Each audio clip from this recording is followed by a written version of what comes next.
They say the universe has a sick, twisted sense of humor. I never truly believed it until I found myself sitting in my immaculate, mahogany-paneled office, staring into the striking, stormy gray eyes of a prospective client and feeling a terrifying electric jolt of pure attraction.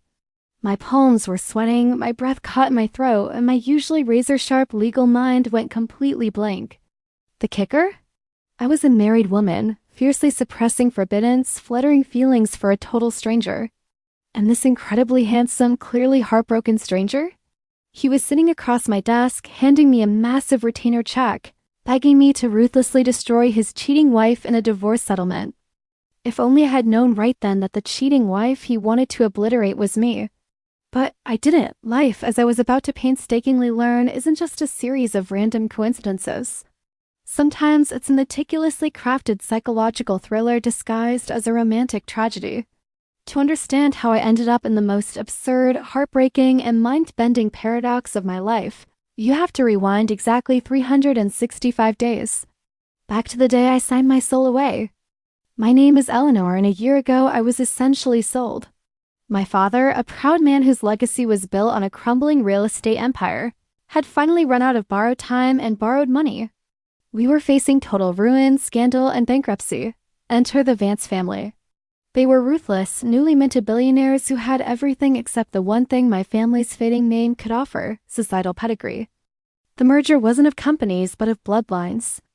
Julian Vance, their reclusive, workaholic heir, needed a respectable wife to satisfy his grandfather's archaic inheritance clause, and my father needed a bailout. I was the collateral. I remember the day of the wedding with a sickening clarity. It was a miserable, rain-soaked Tuesday in November. There was no white dress, no flowers, no aisles, and certainly no love. I wore a stiff, suffocating beige suit that felt more like armor. We met at the courthouse downtown. When I walked in, my heart was pounding a frantic rhythm against my ribs, a cocktail of fear and profound grief for the life I was losing. And there he was, Julian. He was just a tall silhouette wrapped in a bespoke charcoal coat, his face obscured by a dark umbrella and an aloof, impenetrable expression. He didn't even look at me. He didn't ask how I was. When the officiant asked for our vows, the silence in the sterile, fluorescent-lit room was deafening. "Sign here," the clerk instructed. Julian's signature was a violent, sharp scrawl. Mine was a shaky whisper of ink. We exchanged cold, heavy gold bands that felt exactly like handcuffs.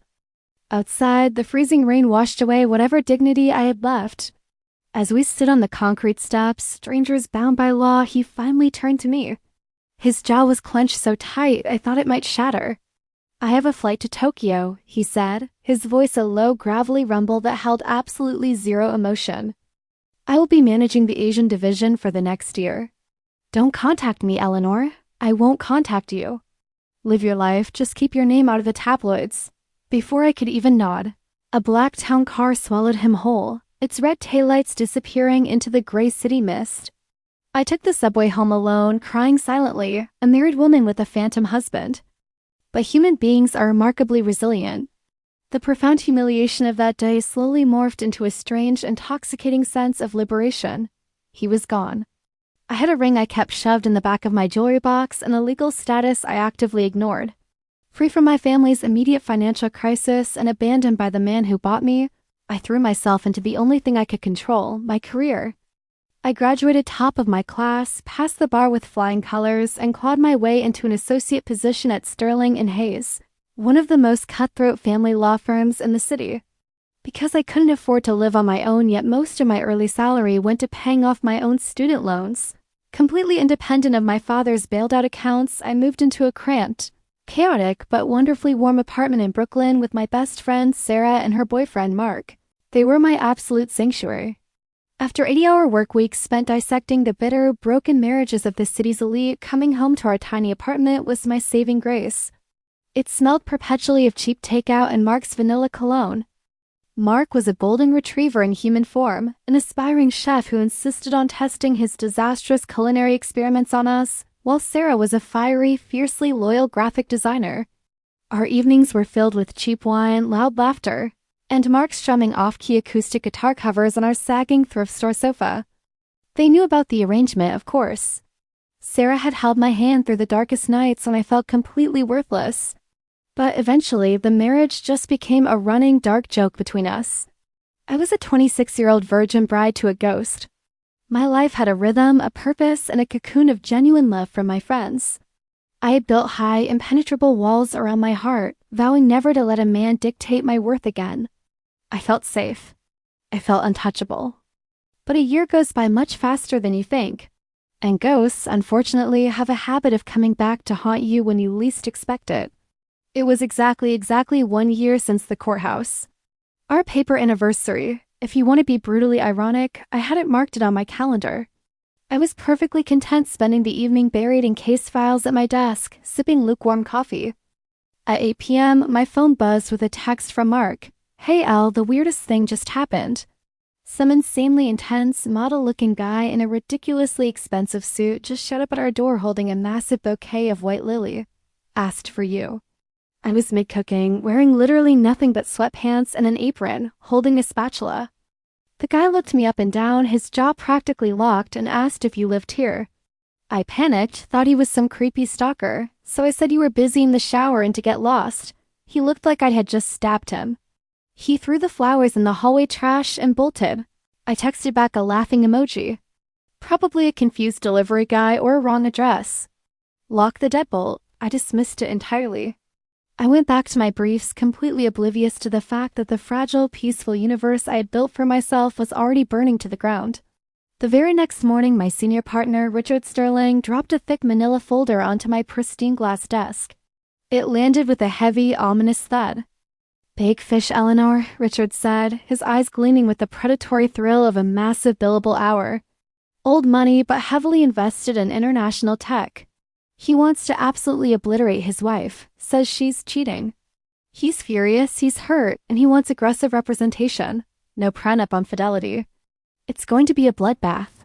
He specifically requested our hungriest associate. I chose you." I slid the folder toward me and flipped it open. My eyes scanned the top line. Client name, Julian Vance. Opposing party, Eleanor Vance. My blood turned to ice. My heart slammed against my ribs so hard I thought it might crack them. Julian.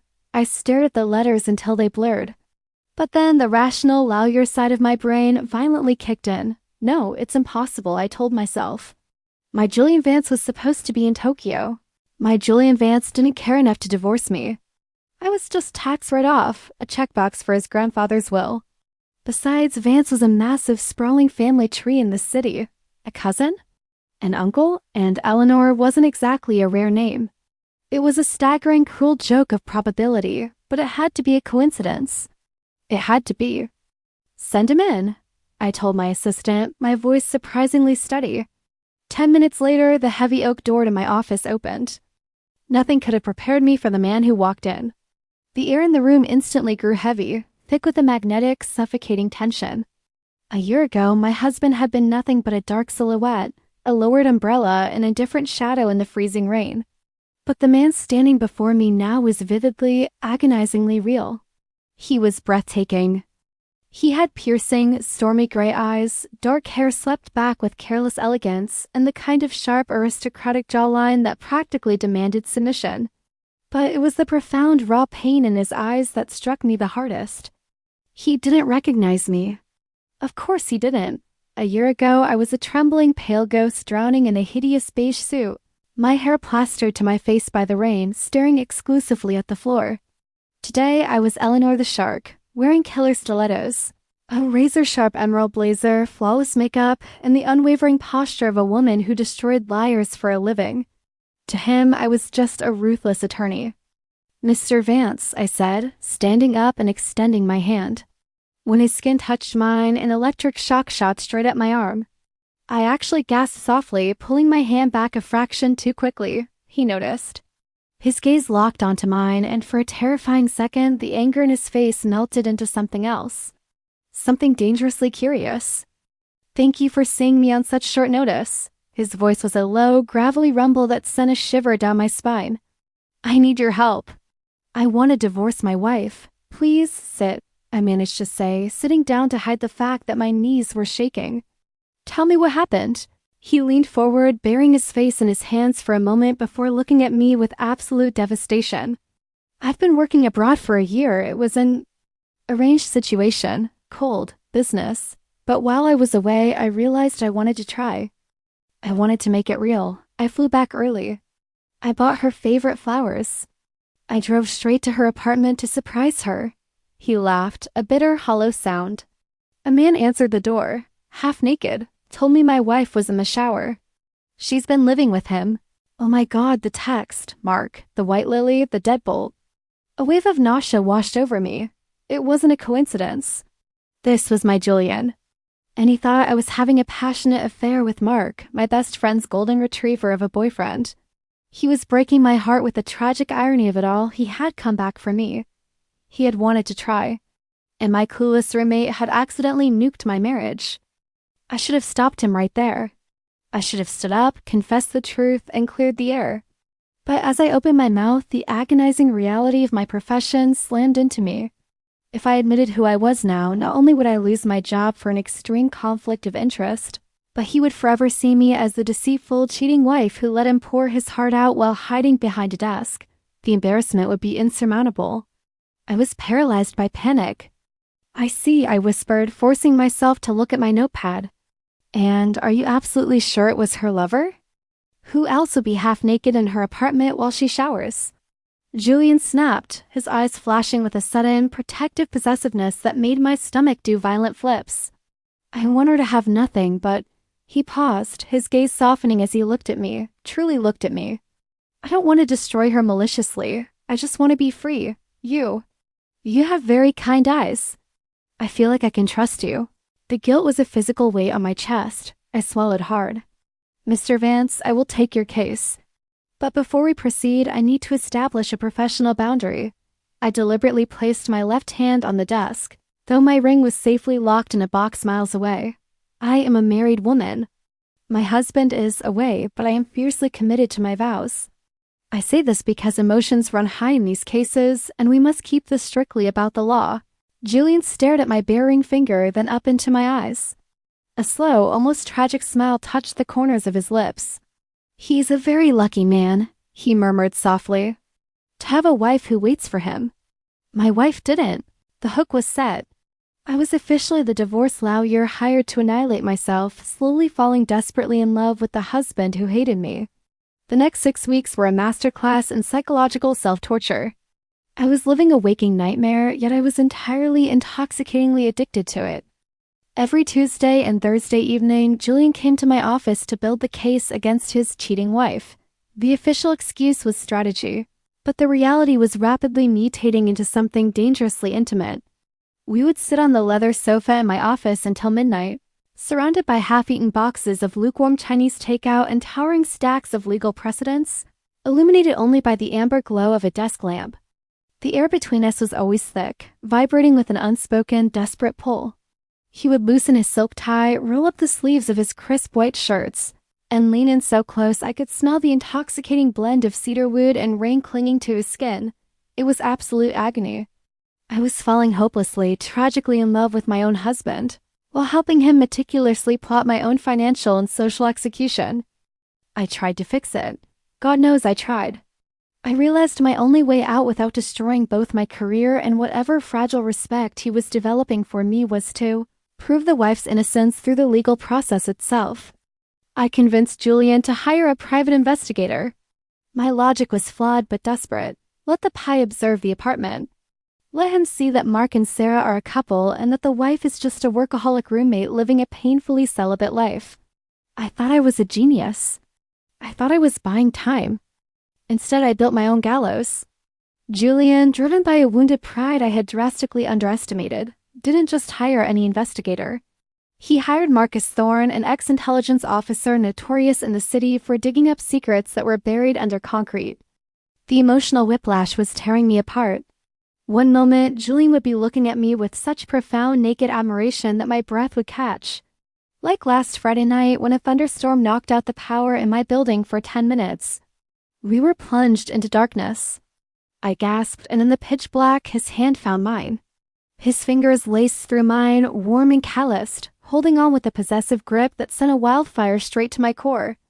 "Your husband," Julian whispered in the dark, his voice a gravelly, raw ache that echoed in the quiet office, "is a colossal fool.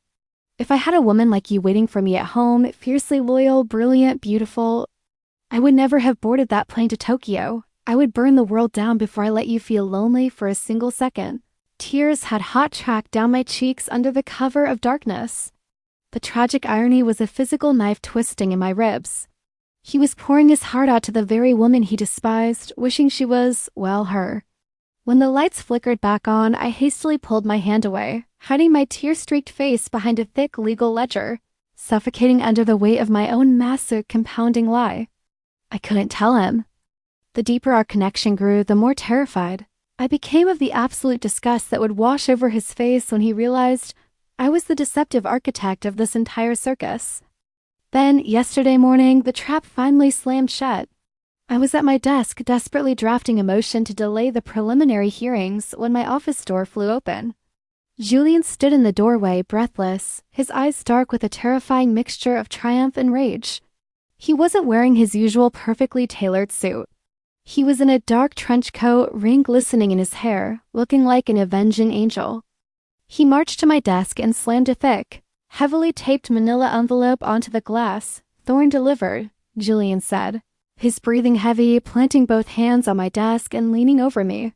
He bypassed the roommate. He tracked her for 3 days. He knows exactly where she goes, who she sees, and where she hides during the day. My blood turned to liquid nitrogen.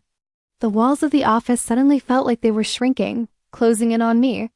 I stared at the yellow envelope as if it were a live grenade. "Julian," I managed to choke out, my voice trembling violently. What is this?" "The kill shot," he said coldly, pulling a silver letter opener from my pen cup. "Thorne said she's a master of disguise. Uses a different surname professionally. Clever, but not clever enough. He got high-resolution photos of her face, her workplace, everything. He said the irony of where she works is going to make me sick." He handed me the letter opener. His stormy gray eyes locked onto mine, burning with a fierce, absolute trust that broke my heart into a million irreparable pieces. "I haven't opened it," he whispered, his voice softening, his gaze dropping to my trembling lips before meeting my eyes again. "I wanted to open it with you, Eleanor. You're the only person in this city I trust. I want us to look at the face of the woman who played me for a fool, and then I want you to tell me exactly how we are going to ruin her." My fingers closed around the cold metal of the letter opener. My heart was detonating in my chest, beating so fast I was on the verge of passing out. Inside that envelope were pictures of me walking into this exact building. In 3 seconds, the man I was deeply, desperately in love with was going to watch the woman he trusted morph into the wife he loathed, right before his very eyes. I slid the blade under the flap of the envelope. The sound of the thick, fibrous paper tearing echoed in my silent office like a gunshot. Reap. My hands were shaking so violently that the photographs practically spilled out onto the polished glass of my desk, sliding right to a stop beneath the amber circle of my desk lamp.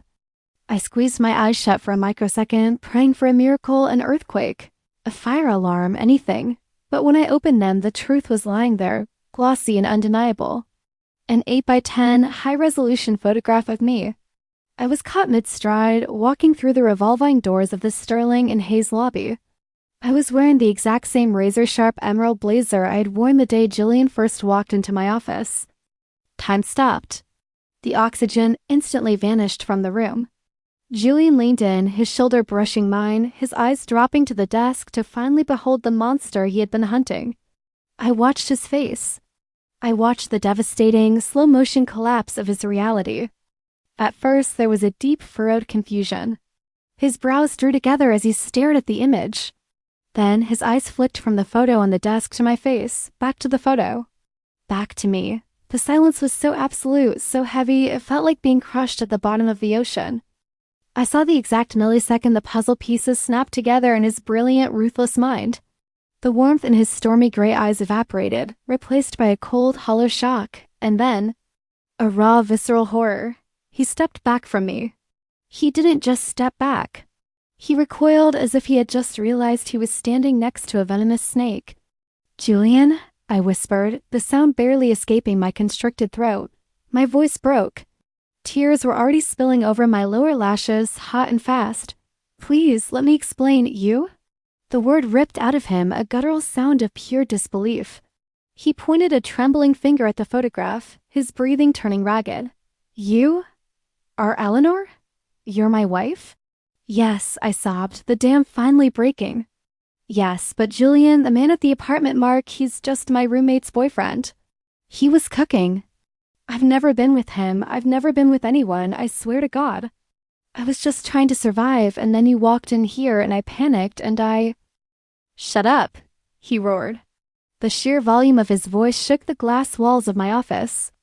I flinched, shrinking back into my leather chair. Julian dragged both hands through his dark hair, pacing like a caged, wounded animal. The vein in his neck was pulsing furiously. When he turned back to me, the agony in his expression was unbearable to witness. It wasn't just anger. It was the profound, shattering grief of a man who realized the only light in his life was a mirage. 6 weeks, he breathed, his voice dropping to a lethal, vibrating whisper. For 6 weeks, you sat across from me. You let me pour my guts out. You let me bleed in front of you. You looked me in the eyes and promised to help me destroy my wife. Well, you were her. Because I was terrified. I cried out, standing up, my knees buckling slightly. I reached across the desk toward him, but he flinched away. Because I fell in love with you. Every night we spent on that couch, I was dying inside.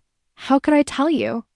You came in here hating me, wanting to obliterate me over in misunderstanding. But then you started looking at me the way I always dreamed a man would. You started falling for this Eleanor. The lawyer, the stranger. If I told you the truth, I knew I would lose you before I ever really had you. You never had me, he sneered, though the tears pooling in his own eyes betrayed his venomous tone. You played me for an absolute fool. The whole time, you were just a shark, managing your own risk, protecting your own assets. God, the irony. He let out a dark, broken laugh that chilled me to the bone. I came back to try and love my wife. Instead, I fell in love with the lawyer hired to skin me alive. That's not true. I rounded the desk, desperate, reckless, grabbing the lapels of his trench coat. I am the woman on that couch. I am the woman who held your hand in the dark. That wasn't a lie, Julian. None of my feelings were a lie. He looked down at my hands clutching his coat, then slowly brought his hands up and pried my fingers off him, one by one. His touch was freezing. You said you were fiercely committed to your vows, he whispered, stepping backward toward the heavy oak door. His eyes were completely dead now, stripped of all the fiery passion and trust I'd basked in just yesterday. You're a phenomenal liar, counselor. You almost had me convinced. Julian, don't walk out that door. Please, if you walk out, we both lose everything we just found. He stopped with his hand on the brass doorknob. The tension in the room was pulled so tight it was screaming, a physical wire about to snap and take both our heads off. He looked over his shoulder, his profile sharp and unforgiving in the dim amber light. He didn't say another word. He just stepped out into the hallway and the heavy oak door clicked shut behind him. That tiny metallic click was the loudest, most deafening sound I've ever heard in my entire life. It was the sound of my heart flatlining. I collapsed into my leather chair, buried my face in my hands, and sobbed until I couldn't breathe. I had lost him twice. First to a forced marriage, and then to a web of my own terrified lies. The next 3 weeks were a blur of absolute, suffocating misery. I stepped down from the case, citing a massive conflict of interest, and faced the wrath of my senior partners. I packed up my pristine glass office. I went back to the cramped Brooklyn apartment, where Mark and Sarah tiptoed around me like I was made of fragile, shattered glass. The smell of cheap takeout and vanilla cologne, which used to be my sanctuary, now just made me physically ill with grief. Julian didn't call. He didn't text. He simply vanished back into his world of bespoke suits and untouchable wealth, leaving me to drown in mine. Then came the morning of the court date. The day the universe had scheduled to finally, legally sever the tie we had both spent a year ignoring and a month agonizing over. It was raining again. Of course it was. A miserable freezing Tuesday downpour, a perfect mocking mirror of the day we had stood on those courthouse steps a year ago. I wore a simple black dress morning attire for a marriage that had died before it even truly began. When I walked into the sterile, fluorescent-lit courtroom, the air was freezing. I took my seat at the defendant's table alone. My hands were trembling so badly I had to clasp them tightly in my lap. A few minutes later, the heavy wooden doors swung open and Julian walked in. He looked devastating. He wore a dark charcoal suit, but the arrogant, untouchable aura was completely gone. There were dark, bruised circles under his stormy gray eyes. He looked exactly how I felt, exhausted, hollowed out, and entirely broken. He didn't look at me as he took his seat at the petitioner's table across the aisle. The judge, an older woman with a no-nonsense glare, flipped open our thick file. Julian Vance versus Eleanor Vance, petition for dissolution of marriage. She peered over her glasses at both of us. Given the pre-agreed terms and the lack of contested assets, this is a straightforward dissolution. I have the final decrees here. Are both parties ready to sign? My lawyer, a sympathetic public defender I had scrambled to hire, nudged me. I stood up on legs that felt like lead. Julian stood up too. We walked toward the center podium, stopping just inches apart. The air between us was electric, thick with 1,000 unspoken words and a year's worth of tragic misunderstandings. The bailiff handed me a pen. I stared at the crisp white paper. Final decree of divorce. All I had to do was sign my name and I would be free. I would be Eleanor, the independent lawyer again. The phantom husband would be gone forever. A hot tear slipped down my cheek and splashed onto the paper, blurring the ink of the dotted line. I swallowed the massive lump in my throat, pressed the pen to the page, and wrote my name with a shaky, desperate whisper of ink. I slid the paper across the wooden podium toward him. Julian stared at my signature. He picked up his pen. His knuckles were white. He hovered the tip of the pen over the paper. The courtroom was dead silent, save for the ticking of the wall clock and the steady drumming of the rain against the tall windows. 10 seconds passed, then 20. Mr. Vance? The judge prompted, her tone softening slightly. Is there a problem? Julian slowly lifted his head. He didn't look at the judge. He turned his head and looked directly at me. The cold, hollow anger that had consumed him in my office was entirely gone. In its place was something so raw, so incredibly vulnerable that it made my breath hitch in my throat. Yes, Your Honor, Julian's low, gravelly voice echoed in the quiet room. There is a massive problem. He dropped the pen. It clattered loudly onto the polished wood, rolling off the podium and onto the floor. I filed for this divorce because I thought my wife was a stranger who betrayed me, he said, stepping away from his side of the podium and moving closer to mine. I spent a year halfway across the world, miserable, regretting the cold, businesslike way I treated her. I came back to try and win her heart. And then I hired a brilliant, beautiful lawyer to help me tear her down. The judge frowned, clearly confused. Mr. Vance, what are you talking about? Julian didn't break eye contact with me. He reached out, his warm, calloused fingers gently wrapping around my trembling hand. The familiar, terrifying jolt of electricity shot straight through my veins. I realized something over the last 3 weeks of living in absolute hell, Julian whispered, his voice cracking, meant only for me despite the audience. I realized that the woman I fell desperately in love with in the dark of that office, the woman who fought for me, who listened to me, whose eyes held more kindness than I've ever known, she wasn't a lie. She was exactly who she said she was. And by some miraculous, impossible joke of the universe, she was already my wife. Tears were streaming freely down my face now. I couldn't speak. I could only stare up at him, my heart hammering violently against my ribs.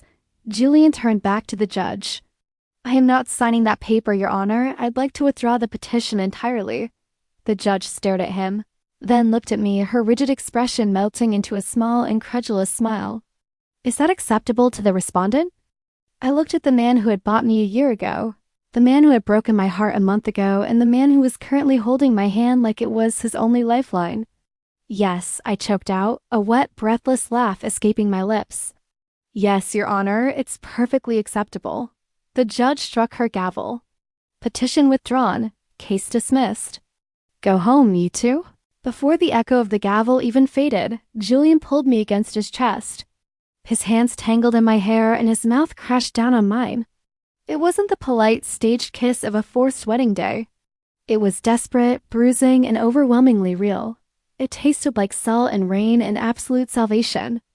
I wrapped my arms around his neck, holding on to him as if I were drowning and he was the surface.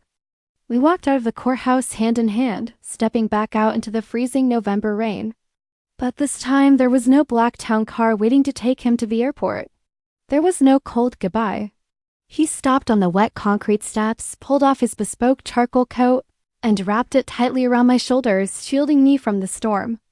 They say the universe has a sick, twisted sense of humor. They are absolutely right. But as Julian pulled me close, kissing the top of my head while we stood in the downpour, I finally realized the punchline. Sometimes the universe breaks your life into a million pieces, just to force you to put them back together exactly the way they were always meant to be.